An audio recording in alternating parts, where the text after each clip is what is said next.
How many people? Good morning, everybody, and welcome to Yomi. Woo! With our live virtual studio audience, and we are going to be completing, all being well, Masechus Pesachim. Today we are on page 120, but page 121 is so very, very, very small that I'm thinking we'll try and do that as well. And of course, in true Rabbi Nick style, we're not going to be starting from page 120. We're going to start from a few lines back towards the end of page 119, just so that we can make sure that everybody is in the right place. So I've got it for you on the screen over here. Can everyone see that? Yes. Fantastic. So the Mishnah says very, very simply, the last Mishnah, no, it's not the last Mishnah, what am I talking? Second to last Mishnah of the whole Masechta. Third to last Mishnah, goodness me, I really have prepared well. The third to last Mishnah of Maseches Pesachim says, Ein maftirin achar Pesach afikomen. That one does not conclude after the Korban Pesach with an afikomen. Gemara asks, my afikomen, what is the meaning of this word, afikomen? Amar Rav says, Shelo ya'akru mechabura lechabura. What it means is that once you are in one chabura, one group for the consumption of the Korban Pesach, you should not leave that group and go and join another group.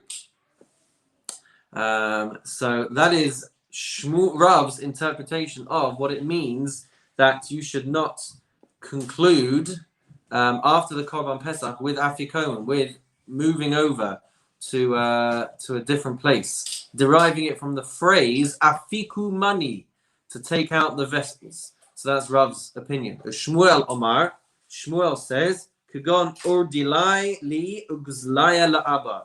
It says it means that one may not eat dessert, like urdilai, which are mushrooms, or gozalaya, or chicks, pigeons, for Abba.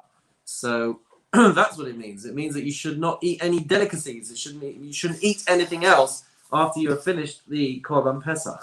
For Rav Chanina bar Sheila for Rabbi Yochanan Amar, or Amru, they say, Kagon tamarin kalayos ve'egozim. You shouldn't eat dates, roasted grains, nuts, anything that you might be tempted to eat after, as a little bit of a refreshing snack. These things would not be permitted after you have finished your Korban Pesach. Tanya Kavase de Rabbi Yochanan, and there was a Baraisa in accordance with the opinion of Rabbi Yochanan. And if you will just forgive me one moment, I'm just going to switch to a different router because I'm noticing that my internet is choppy. Just one moment.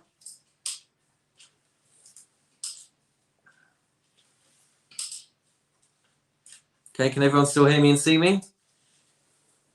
Yes. Fantastic, thank you. Just want to have a bit more consistent internet so I can see myself moving around there. So Tanya Kavase de Rabbi Yochanan, there was a baraisa that was taught in accordance with Rabbi Yochanan. Ein maftirin achar Pesach kagon samarin kalayos ve'egozim. One should not conclude after eating the Korban Pesach by eating these little delicacies. We should be left with the taste of the Korban Pesach. Amar Rav Yehuda Amar Shmuel. Rav Yehuda said, quoting Shmuel, Ein maftirin achar matzah afikomen. He said that you should not conclude and have anything to eat after the matzah. Tanan, we see this in we say in the Mishnah, Ein maftirin achar Pesach afikomen.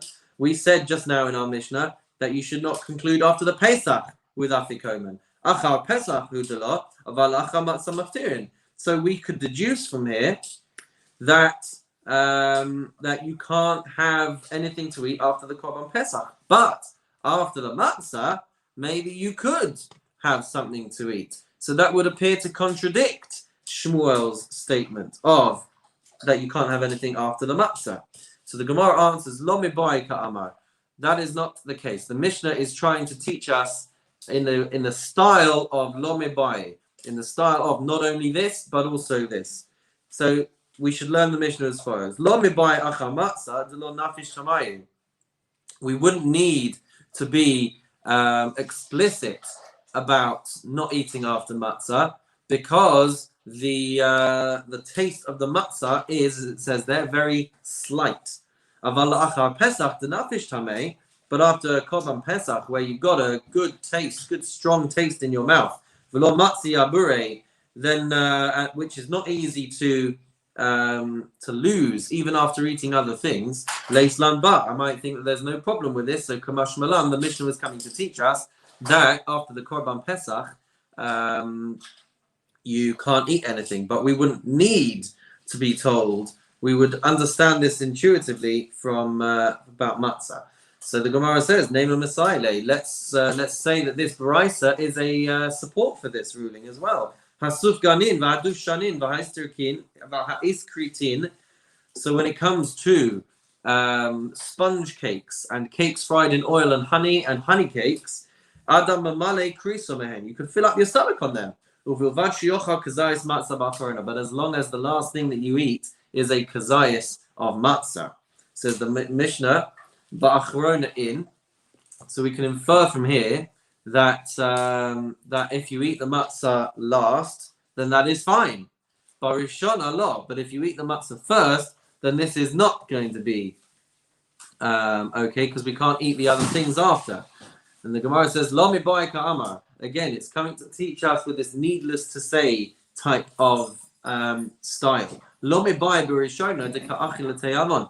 We wouldn't need to say, it's needless to say that you shouldn't eat the matzah first because you're eating it with an appetite. But to eat the matzah at the end, dilma asi lemeichal achila gasa eimalo. Perhaps you will, if you eat the matzah after other foods, then perhaps you're going to come in this. You're going to eat it in the manner of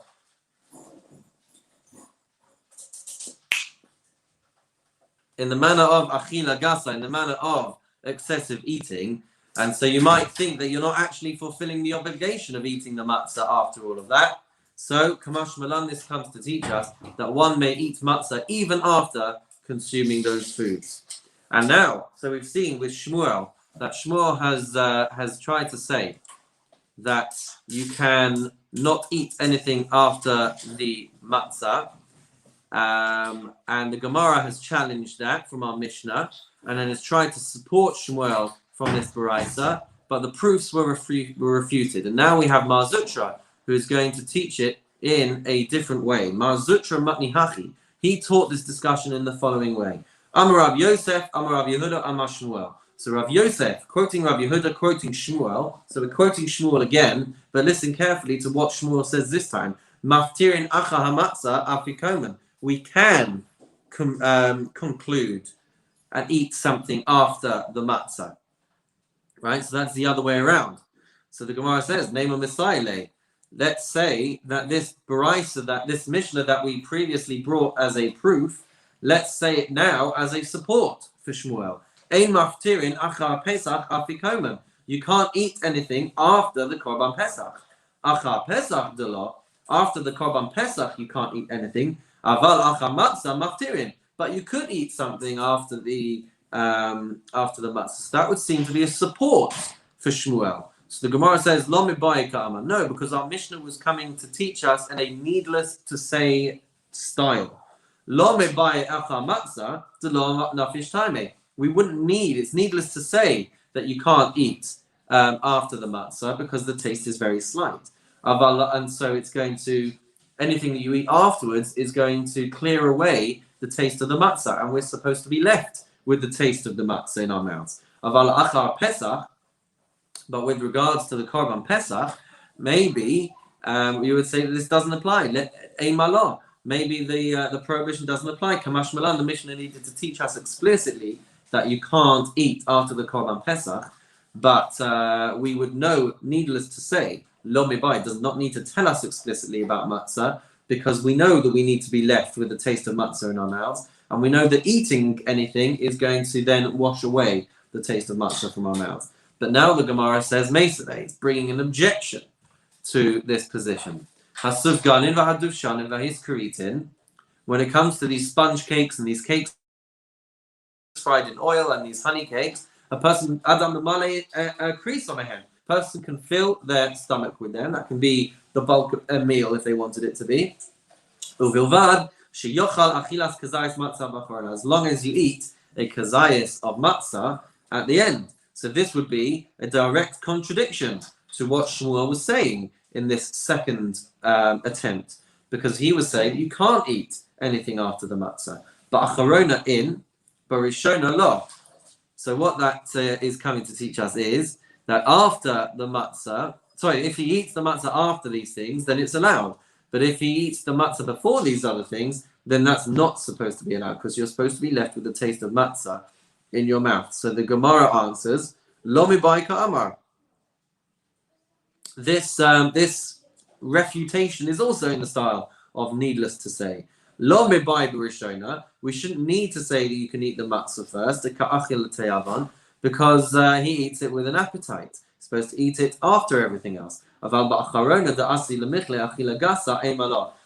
eat the matzah after all of these other foods, when he might come to eat it, and it might be considered gluttony, almost, to be eating matzah after you've eaten all of these other things. So maybe maybe I don't fulfill the mitzvah, maybe I don't fulfill the obligation of eating matzah after all these foods. Kamash malan, this comes to teach us, therefore, that one can eat the matzah even after consuming all of these foods. So B'kitzur Hamai, so at the end of all of this, we can't eat anything after the matzah, and we can't eat anything after the Korban Pesach either. Continuing on then, Amar Rabba.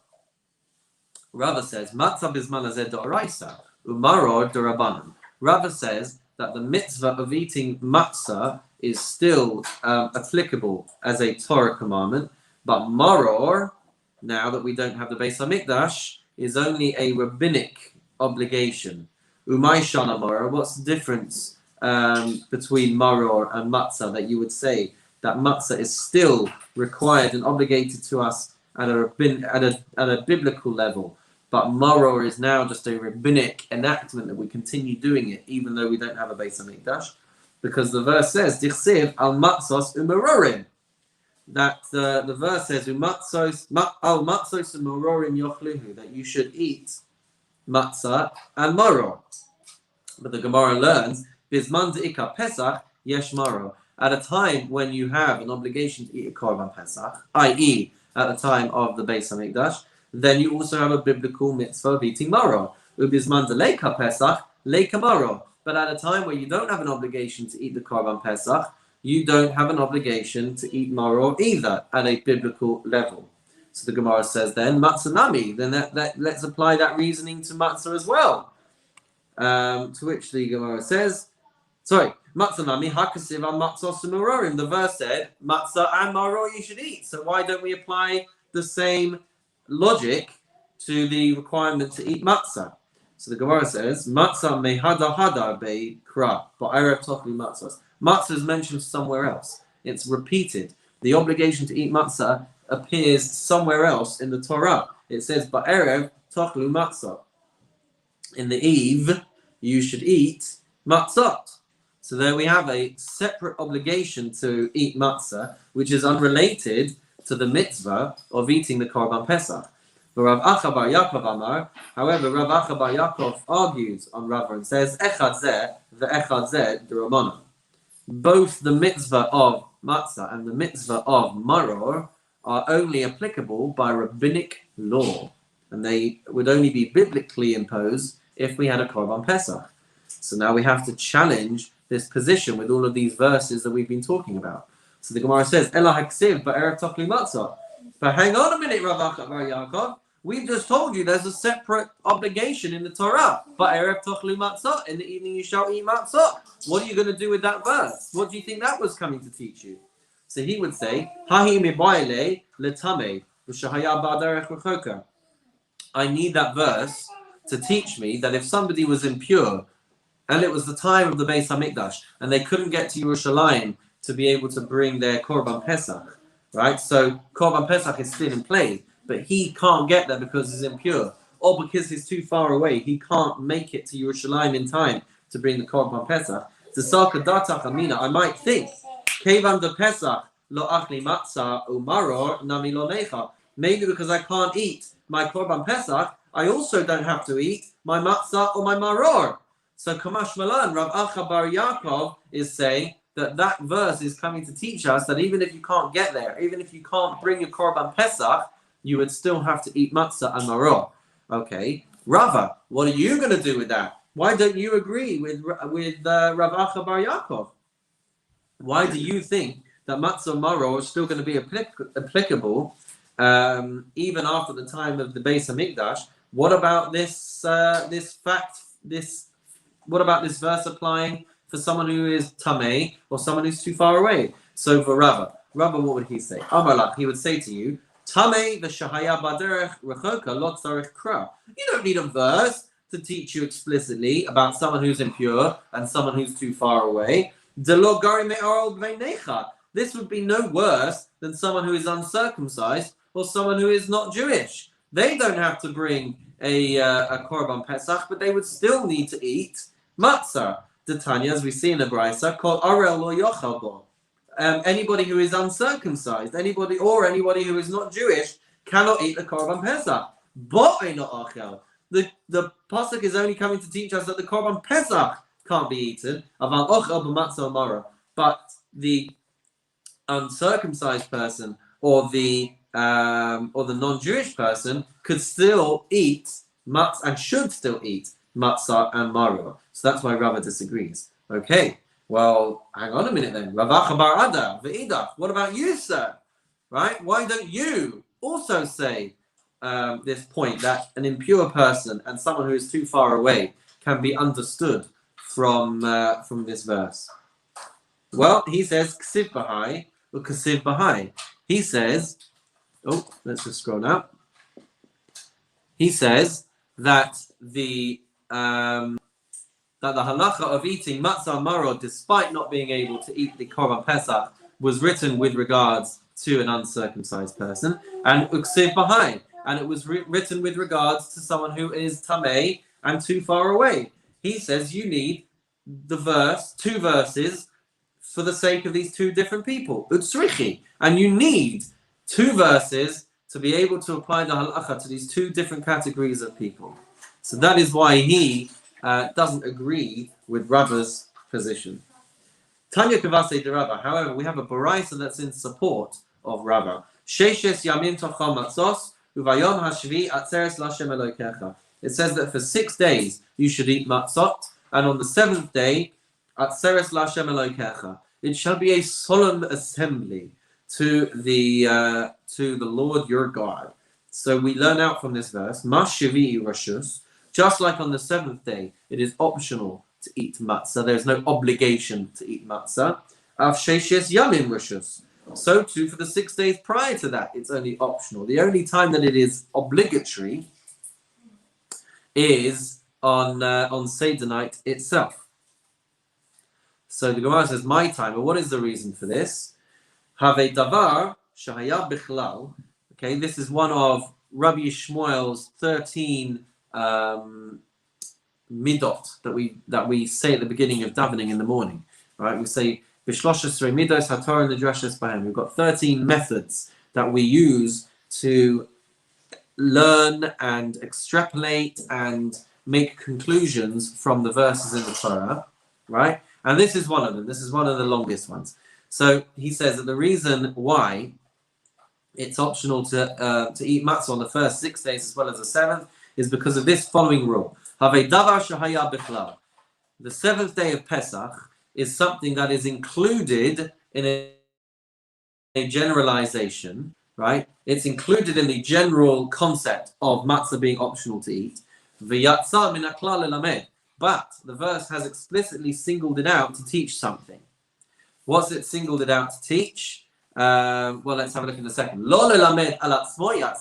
It has not singled it out to teach a lesson just about itself. But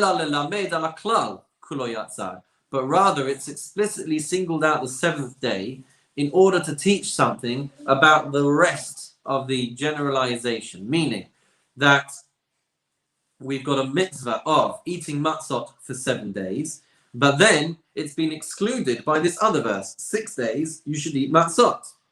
So we might think that the 7th day is the only day on which it is not an obligation. But actually, we have this rule that teaches us that sometimes we will single out one thing and teach a halacha about it, but that rule applies to the generality as well, to the klal as well. So actually, we conclude that there is no obligation to eat matzah for all 7 days of the festival, but only for that first occasion at Seder night itself. So we conclude that matzah is still a biblical commandment. So the Gemara asks, Yachol af laila harishon rishus. So I might have thought that even on the first night of Pesach, it's also optional. Talmud Lomar, the Gemara says, quoting the verse, Al matzos umorim yochluhu, that they shall eat matzot and bitter herbs. So we have an obligation on the first night of Pesach to eat matzah amaro. So the Gemara asks, Eini ela bizman shebeis hamikdash kayim. Maybe. So what I see from this verse of Al Matzot Umorim Yachluhu is that applies when the Beis Hamikdash is standing. Bizman she'ein Beis Hamikdash kayim minayin. But how do I know that the obligation is going to apply to eat matzah even when the Beis Hamikdash is not standing? Talmud Lomar ba'erev tochnu matzos. On the eve you should eat matzos. Hakasuv kavochava. The Torah is establishing this mitzvah of eating matzah as biblical, whether there is a Beis Hamikdash or whether there is not a Beis Hamikdash, but that's only with regards to matzah. It would seem, therefore, that eating maror is just a rabbinic obligation and not a biblical obligation in the absence of a Korban Pesach. Okay, we are at the last line of page 128, the bottom of Kuf Chaf Amud Aleph, with another Mishnah. Says the Mishnah, Yashno Miktsasan. If some of the people at your Seder table fall asleep, I'm sure that's never happened to any of you before, especially in the Goldberg house, where Seder goes on till the wee hours of the morning. So if someone falls asleep at your Seder, are they still allowed to eat from the Korban Pesach? So the Mishnah says, Yochelu. They are allowed to eat from the Korban Pesach when they wake up.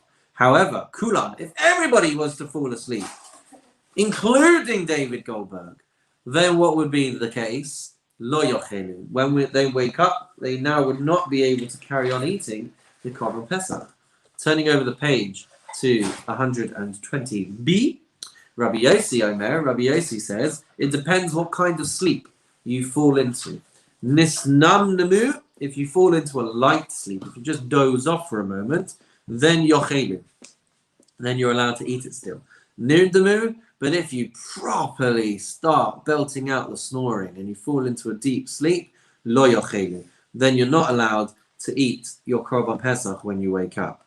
Says the Mishnah, Ha-Pesach, the Korban Pesach, achar chatzos, after the point of halachic midnight, metame es hayadayim. It can actually, because you have now gone past the time period for eating your Korban Pesach, the rabbis decreed, the rabbis instituted, that the meat can contaminate your hands and make them ritually impure. And that's because it has now expired beyond permitted eating time. Hapigul v'hanosa, when it comes to sacrifices that have become pigul, which we're learning about in our Mishnayot, which is basically a disqualified, invalid sacrifice on account of inappropriate mindsets and intent. So this kind of meat, v'hanosar, and any other sacrifice that expires beyond its valid eating time, metame es hayadayim, they will also make people's hands impure. So that's our Mishnah. Let's take a little look again and examine more about sleeping. Rabbi Yosi Omer, Rabbi Yosi says, Nisnamnamu yochelu, nirdamu lo yochelu. If you doze off, you can still eat, and if you fall asleep proper, then you can't eat. So the Gemara wants to understand the different thresholds of sleeping. Heichi dami nisnamne. What do we mean? What does this mean that you have dozed off? Amar Ravashi, Ravashi says, nim velonim. It means that you're asleep but not asleep, but tir velotir, but you're also not fully awake. If someone was to call your name, you would all of a sudden go, what? You would be able to answer and realize that someone's calling your name. V'lo yada lahaduri savara, but you might not be able to provide a proper answer. You might not have really heard the question. You are just subtly aware that someone is talking to you. But v'chi mid karule midka, but you've not fallen asleep to such a point that you've got no idea what's flying. If someone was to mention to you what had happened, you would have some vague awareness of what's going on. So that's what we mean by dozing off. But anything deeper than that, says Rabbi Yossi, you wouldn't be allowed to take part in the Korban Pesach anymore. Abaye Havayasiv Kamei de Rabba. Abaye was sitting at Rabba's Seder table. The Chazal de Kan Namnein, and he saw that Rabba was starting to doze off. Amalei Minam. No, Amalei Minam Kana Imar. He said, is the master sleeping? As in, are you sleeping? Amalei Minume Kamanam name. He said back, I'm dozing. V'tana nim namnamu yochelu. And we know from our Mishnah that if I'm just dozing, then I'm still allowed to eat from the Korban Pesach. But nirdamu lo yochelu. But if I have fallen asleep completely, then I would not be allowed to eat from the Korban Pesach. Now going back to this point in the Mishnah that we were saying, HaPesach achar chatzos matamei es hayadayim. The Korban Pesach after halachic midnight is going to contaminate a person's hands. Alma mechatzos havelinosa. But that would mean that from midnight, the Korban Pesach becomes nosar. It becomes expired, and anything left over has a status of nosar, of left over. So the Gemara asks, Man Tana, who is the Tana who has this opinion? Amar Rav Yosef. Rav Yosef says, Rabbi Elazar ben Azariah. This is none other than the opinion of Rabbi Elazar ben Azariah. The Tanya, because it says in the Baraisa, Va'achlu es habasar balayla hazeh, that you shall eat the meat of the Korban Pesach on that night. Rabbi Elazar ben Azariah Omer, Rabbi Elazar ben Azariah says, Ne'ma kan balayla hazeh. It says over here in our verse, on that night. V'ne'ma lahalan. So the point is that balayla hazeh, it doesn't tell us when this night ends. It just tells us balayla hazeh. And it says elsewhere, that Hashem passed through the land of Egypt on that night to be able to smite the firstborn. So the Gemara says, ad chatzos, just like over there, Hashem was passing through to smite the firstborn until chatzos. Afkan ad chatzos. So too, when it comes to our obligation of eating the Korban Pesach, we have until midnight. Amala Rabbi Akiva, but Rabbi Akiva was going to disagree. Doesn't it say that the Jewish people left? That they would eat the Korban Pesach in haste. Ad shas chipazon. So what does this mean? What until when were they eating it? And it was until the time of haste, which is until dawn. So the Jewish people had the whole night to eat the Korban Pesach initially, and then they left Egypt the next day. In Cain, if that's the case, Ma Tamud Loma Balayla. If that's the case, Rabbi Akiva says, what is the meaning of our verse saying Balayla? So he says, Yachol Yehei Nochal Kekadshim Bayom.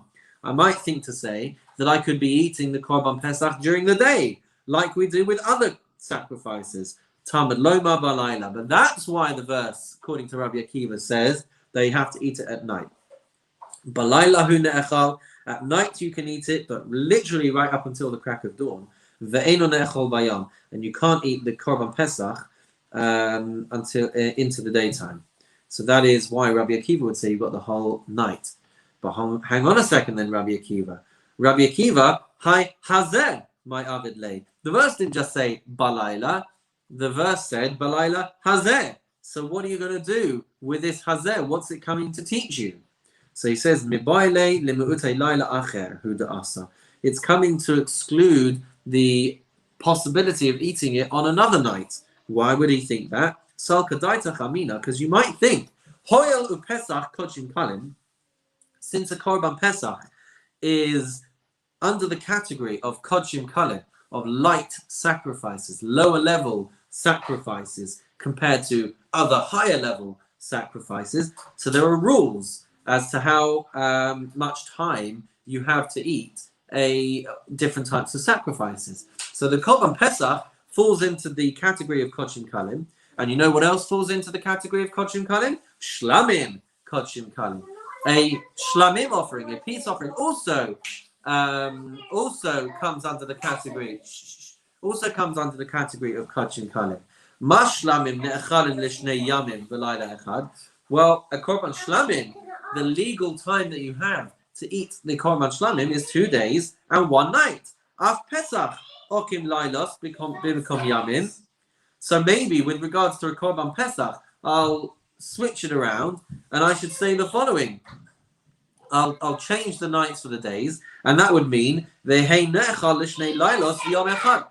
for a korban shlamim I have 2 nights to eat the korban Pesach and only 1 day. Kasav rachamana hazeh. That is why the pasuk comes to teach us hazeh, that it's with regards to this korban Pesach that you can only eat it on 1 night. So now we've got to go back to Rabbi Elazar ben Azariah.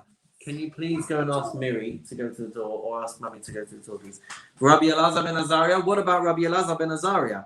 So Amar Lach, what would he say? How do we know that you don't get 2 nights to eat the korban Pesach? Milos osiru ad boker, that you cannot leave it over until the morning. We have a verse that teaches that you can't leave it over until the morning. So that is how we know that you can't eat the korban Pesach beyond that first night.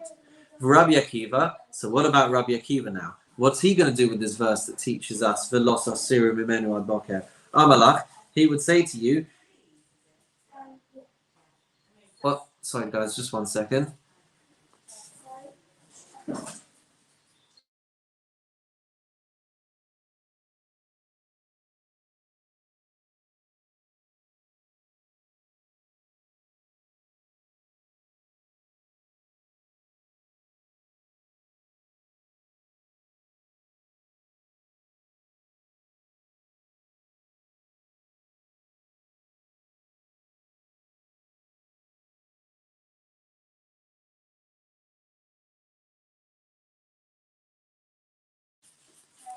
Okay, so Rabbi Akiva, what's he going to do with Milos Asir Mimenu ad boker? Amalach, he says back to you, Ilo kasav rachamana hazeh. If the verse hadn't said to us hazeh, then what would we have thought? Hava amina, my boker. Then when the verse says boker sheni, it means into the second morning. So the fact that it tells us hazeh means that it's limiting us beyond the second morning. We know that we can't go up to the second morning. So Rabbi Akiva is still in play. Rabbi Elazar ben Azariah. What about Rabbi Elazar ben Azariah? Why doesn't he go along with this opinion? Amalach, he would say, Kol heicha de kasav boker, that wherever a verse says boker rishon hu, it means the first morning. It's not going to even enter into our minds that we could be talking about a second morning. And so Rabbi Elazar ben Azariah completely disagrees with Rabbi Akiva, and that is how he learned his verses.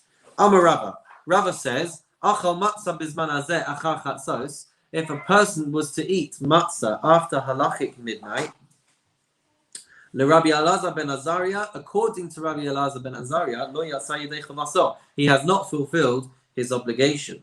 Pshita, says the Gemara, this should be obvious to us. Dekevan de iskish lepesach kapesach dami, because we compare matzah to the korban Pesach, and since the korban Pesach can only be eaten until midnight, so too the matzah can only be eaten until midnight. Mo desema. So why does this statement require Rava to tell us this? What might we have thought? Ha'afke kra mehekesha kamashmala. Ha'afke kra mehekesha. Maybe because we might have been tempted to think that that since we don't have the korban Pesach anymore, maybe we now do not have this juxtaposition anymore. Maybe we don't make this hekesh anymore. So it comes to teach us that when the verse repeats the mitzvah to eat matzah on the first night, it still means that it is connected to the concept of the korban Pesach. And so even though we don't have a korban Pesach anymore, since fundamentally you can't eat the korban Pesach after midnight. You also can't eat matzah after midnight either, even though we don't have a Korban Pesach anymore. So we're at the end of 120, but as I said, I think it will be nice for us to finish 121 together, just because it's so short. And then Thursday, please God, we're going to be making the Siyum in Shul, and David is going to be right up there at the front to be able to say the Kaddish. Is that right, David? You still up for that on Thursday morning? You're muted? Yeah. Yes. Fantastic.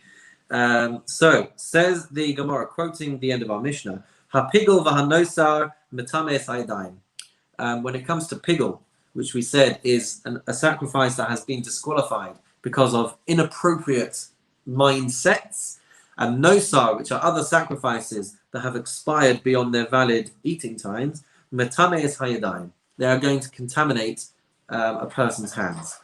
So, Rav Huna v'Rav Chisda. Rav Huna and Rav Chisda seem to differ as to why this might be the case.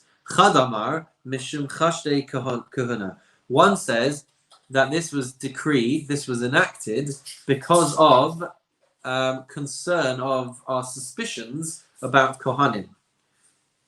In order to prevent Kohanim from having the wrong mindset, and to encourage them to be more careful about their mindset during the sacrificial process. So that's why we say pigel is going to contaminate their hands. And the chadamar atzlei mishum atzlei kuhana. It's because of lazy priests. So in order to motivate Kohanim to make sure that everything is done within the required time frames, they enacted that nosar, leftover sacrifices, should also contaminate their hands. So it would seem that pigel was enacted because they didn't want people to have the wrong mindset, and nosar, it was enacted for nosar so that people wouldn't be lazy. Then there's also machlokes about how much of this meat is going to contaminate. What's the minimum threshold? So chodamar kazayis, one says you need an olive bulk of meat before it can contaminate. Chodamar kabetza, and the other says you need an egg's bulk to be able to contaminate. Chad tanya pigel, v'chad tanya nosar. So one of these people teaches this size with regards to pigel, and one teaches this size with regards to nosar. Man tanya pigel, the one who teaches about pigel, mishum chashdei kahuna, teaches it because of the suspicions about the kohanim. Man tanya nosar mishum atzlei kahuna, and the one who teaches about nosar is because of atzlei kahuna, is because of the laziness. We don't want people to purposely leave sacrifices lying around. Chadamar kazayis, one teaches the size of a kazayis, v'chadamar kabetza, and one teaches the size of an egg. Manda amar kazayis ki isura. The one who teaches the required amount to be an olive bulk is because it has to be similar to its prohibition. Since nosar and pigel are only prohibited when they are kazayis, so they will also contract tumah when they are kazayis. Umanda amar kabetza, and the one who teaches the size of an egg bulk says ketumaso, says this opinion because it's similar to ritual purity. Typically, meat is only going to be contaminating when it is the size of an egg bulk, and so too over here you would require an egg bulk's size. Ladies and gentlemen, we reach our final Mishnah of the Masechta. And to be able to understand this Mishnah, we have to understand one thing, or two things really. When it comes to a Korban Pesach, there was a mitzvah that was part of the process to pour the blood, the life blood of the animal onto the Mizbeach. With regards to a Korban Chagiga, the part of the process was to sprinkle the blood of the Korban Chagiga. So the Mishnah says as follows: Beirach Birkas HaPesach. If a person who has made his bracha over a Korban Pesach, right, which we can see on the screen here is Asher Kedishanu b'mitzvosav v'tzivanu to eat, who has sanctified us with his commandments and commanded us to eat the Paschal lamb. So he's made that bracha before eating his Korban Pesach. So the Mishnah says, Patar es shel zevach. He would also be covering his obligation to say a bracha. He would cover the bracha over the Korban Chagiga as well. Says the Mishnah though, Beirach es shel zevach, if you've made your bracha over eating your Korban Chagiga, which you're eating on the same night, lo patar es shel Pesach. Divrei Rabbi Yishmael. Rabbi Yishmael says you still need to make your bracha on the mitzvah of eating the Korban Pesach. Rabbi Akiva Omer, Rabbi Akiva says, lo zo pater zo, lo zo pater zo. You need to make two separate brachas on these two separate portions of sacrifice that you are going to be eating, and you can't cover the other one with one bracha. So the Gemara says, Kishatim Saloma Ledivrei Rabbi Shmuel. Sorry, Kishatim Saloma. When you have a look at what we've said in our Mishnah, that according to Rabbi Shmuel, if you make the bracha on the Chagiga, you cover the Korban Pesach, and if you make the bracha on the Korban Pesach, you don't cover. Sorry, let's try that one again, guys. When you make the bracha on the Korban Pesach, you cover the Korban Chagiga. When you make the bracha on the Korban Chagiga, you don't cover the bracha of the Korban Pesach. So, in that world of Rabbi Yishmael, the divrei Rabbi Yishmael, Zrika bichlal shaficha velo shaficha bichlal zrika. We learn from here that sprinkling of the blood on the Mizbeach, which we do for a Korban Chagiga. Mary, can you go to the door for Phil, please? And it's going to be one new pack, okay? So sprinkling is included in the more general category of pouring. So that is why, according to Rabbi Yishmael, if you've made the bracha over the Korban Pesach, whose blood is poured, it is including the Chagiga where the blood is sprinkled. Velo shvicha bichlal zrika. But shvicha, pouring, is not included in the category of sprinkling. So that's according to Rabbi Yishmael. And the divrei Rabbi Akiva, according to Rabbi Akiva, lo shvicha bichlal zrika, velo zrika bichlal shvicha. Neither of these actions are included in the other, and that is why Rabbi Akiva will maintain the opinion that you each requires its own blessing. Okay, we turn the page to the final part of our Masechta. Kuf Chaf Aleph Amud Beis. We have got 4 lines left of our Masechta, guys. So let's strap in. Rabbi Simlai, Ikla Lepidyon Haben. So we bring this episode, this anecdote, because we've just been discussing a concept of 2 brachas, 2 blessings. So we talk about now a Pidyon Haben, which also has 2 brachas in it. So Rabbi Simlai, Ikla Lepidyon Haben. Rabbi Simlai once went to a Pidyon Haben, redemption of the firstborn ceremony. Bo Minain, he asked the question. No, they asked him. Pshita al Pidyon Haben, it's obvious that when it comes to the bracha for the Pidyon Haben, Asher Kedishanu b'mitzvah savat sivanu al Pidyon Haben, the bracha of He who has sanctified us in our commandments, in His commandments, and commanded us on the mitzvah of Pidyon Haben, that Avi Haben Mevarich, that the father of the son makes this bracha. Baruch Shehechiyanu v'kiyamanu v'higiyanu lazman hazeh, the bracha of Shehechiyanu, Kohen Mevarich or Avi Haben Mevarich. So should the Kohen make the bracha of Shehechiyanu, or should the father make the bracha of Shehechiyanu? Who should make that bracha? Does the Kohen make the bracha of Shehechiyanu because he is going to benefit by receiving the money, or does the father make the bracha because he is the one doing the mitzvah? So that's what we're going to ask now. Kohen Mevarich, does the Kohen make the bracha dekamati hana liyadei because he is going to be having benefit from receiving the money, or Avi Haben Mevarich dekavin mitzvah because the father of the son is performing the mitzvah and so he should make the bracha? Lo hava biyadei. Rabbi Simlai did not have the answer to hand. So Asa Shoel Bei Midrasha. So they went to the base of Midrash to to ask the question. Amrulei, and everyone in the base of Midrash said, Avi haben mevarich shtayim, the father of the son makes these two brachas. The hilchasa, and the halacha is Avi haben mevarich shtayim, that the father of the son makes the bracha on the pidyon haben, as well as on the shehechiyanu. And with that, ladies and gentlemen, we conclude Maseches Pesachim. Hadron alach arvei Pesachim, uslik alach Maseches Pesachim. We conclude with Maseches Pesachim. Mazel tov to everybody on completing Maseches Pesachim. And we will now, this week, be starting Maseches Shekalim. So everyone on Zoom, just stick around for an extra minute. For everyone watching on YouTube, Mazel tov on completing Maseches Pesachim. We wish you a wonderful and meaningful day, and we look forward to seeing you.